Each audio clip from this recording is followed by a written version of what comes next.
एक बार माता पार्वती भगवान भोलेनाथ के साथ कैलाश पर्वत पर बैठी थी। तभी उनके मन में विचार आया कि सारे देवता सुंदर महलों में रहते हैं, जबकि मेरे पति तो देवों के देव महादेव हैं। फिर भी मैं इस कैलाश पर रहती हूँ। यहाँ न तो कोई महल है, न कोई आराम की वस्तु। ऐसा सोचकर माता पार्वती ने भोलेनाथ से कहा, स्वामी, सारे देवता महलों में रहते हैं, आप क्यों इस कैलाश पर वास करते हैं? आप भी हमारे लिए एक भवन बना लीजिए ताकि हम भी आराम से रह सके। पार्वती की बात सुनकर भोलेनाथ थोड़ा सा मुस्कुराए और फिर बिना कुछ कहे ध्यान मग्न हो गए। माता पार्वती को भोलेनाथ का ये व्यवहार कुछ ठीक नहीं लगा, किंतु वह बिना कुछ कहे वहां से चली गई। जब महादेव अपने ध्यान से निकले तो माता ने फिर से भोलेनाथ से कहा, हे प्रभु, मेरा भी मन है कि मैं अन्य देवताओं की भांति महल में रहूं। आप भी मेरे लिए एक भवन बनवा दीजिए। तब महादेव ने उनसे कहा, देवी, महल में रहना हम लोगों के लिए उचित नहीं है। किंतु माता पार्वती ने महादेव से हठ पूर्वक कहा, प्रभु, आपको नहीं लगता कि आपको भी महल में रहना चाहिए? आपका महल तो स्वर्ग में बने हुए इंद्र के महल से भी उत्तम और भव्य होना चाहिए। अब तो हमें महल बना लेना ही चाहिए। महादेव ने माता पार्वती को बहुत समझाया। वे बोले, देवी, हम तो ठहरे योगी, खुले में रहने वाले हैं। हमें भवन का वातावरण रास नहीं आएगा। हमें तो महल में चैन ही नहीं मिलेगा, क्योंकि महल में रहने के बड़े नियम और बंधन होते हैं। किंतु माता ने तो मन में विचार कर लिया था कि अब महल के बने बिना वे नहीं मानेंगी। वे बोली, हे महादेव, जब सारे देव महलों में रहते हैं तो फिर महादेव क्यों बर्फ की चट्टानों पर रहें?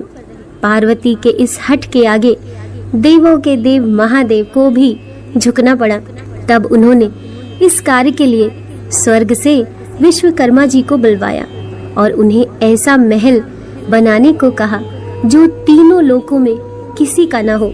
उधर विश्वकर्मा जी महादेव के आदेश अनुसार भवन बनाने के लिए उपयुक्त स्थान की खोज में लग गए। स्थान की खोज करते हुए उन्हें एक ऐसा स्थान दिखा जो चारों ओर से पानी से घिरा हुआ था और बीच में 3 सुंदर पहाड़ थे। वे पहाड़ तरह तरह के फूल और वनस्पति से ढके हुए थे। उस स्थान को देखकर विश्वकर्मा जी ने उसके बारे में माता पार्वती को बताया। जब माता पार्वती ने उस स्थान के बारे में सुना तो उन्होंने खुश होकर भवन बनाने का आदेश दे दिया। विश्वकर्मा जी ने भवन बनाने की शुरुआत की और अपनी विशिष्ट कला का परिचय देते हुए भवन के साथ साथ वहां एक सुंदर नगर का निर्माण भी कर दिया। वह नगर देखने में अति सुंदर था। विश्वकर्मा जी ने उस महल और नगर को सुंदर बनाने में अपना पूरा योगदान दे दिया था। जब उस महल को माता पार्वती ने देखा तो उनकी प्रसन्नता का ठिकाना न रहा। उन्होंने विश्वकर्मा जी को धन्यवाद देते हुए उनकी बहुत प्रशंसा की। विश्वकर्मा माता पार्वती और भोलेनाथ को प्रणाम करके अपने लोक को चले गए। घर बनाने का कार्य पूर्ण हो चुका था। अब माता ने महादेव से कहकर गृह प्रवेश का शुभ मुहूर्त निकलवाया। गृह प्रवेश के समय वहां विश्रवा भी आ गया। सभी देवता भी समारोह में आए हुए थे। जिसने भी उस महल को देखा वही आश्चर्यचकित होकर उसकी प्रशंसा कर रहा था। वास्तव में वह भवन बना ही अद्भुत था। गृह प्रवेश विधि के पूर्ण होने के बाद महादेव ने आचार्य से दक्षिणा मांगने को कहा तो विश्रवा ने मना कर दिया। वे बोले, प्रभु, क्या कोई भक्त अपने भगवान से कुछ मांगता है? ऐसा करके तो मैं पाप का भागी बन जाऊंगा। मुझे कोई दक्षिणा नहीं चाहिए। यह कहकर ऋषि विश्रवा जाने लगे तो महादेव ने कहा, ऋषिवर, आपको दक्षिणा तो लेनी पड़ेगी। जब तक आचार्य को दक्षिणा ना दी जाए तब तक कोई शुभ कार्य पूरा नहीं होता है। महादेव की माया ऋषि विश्रवा का मन उस नए बने हुए नगर पर आ गया। बार बार आग्रह करने पर उन्होंने दक्षिणा के स्वरूप उस भवन सहित नगर को ही मांग लिया। ब्राह्मण को दक्षिणा के रूप में उसकी मुंह मांगी वस्तु दी जाती है, इसीलिए महादेव ने उस लंका को ऋषि विश्रवा को दान कर दिया। महादेव के द्वारा अपने भवन को दान कर देने से माता पार्वती क्रोध से भर उठी। उन्हें ऋषि की इस घृष्टता पर बड़ा क्रोध आ गया।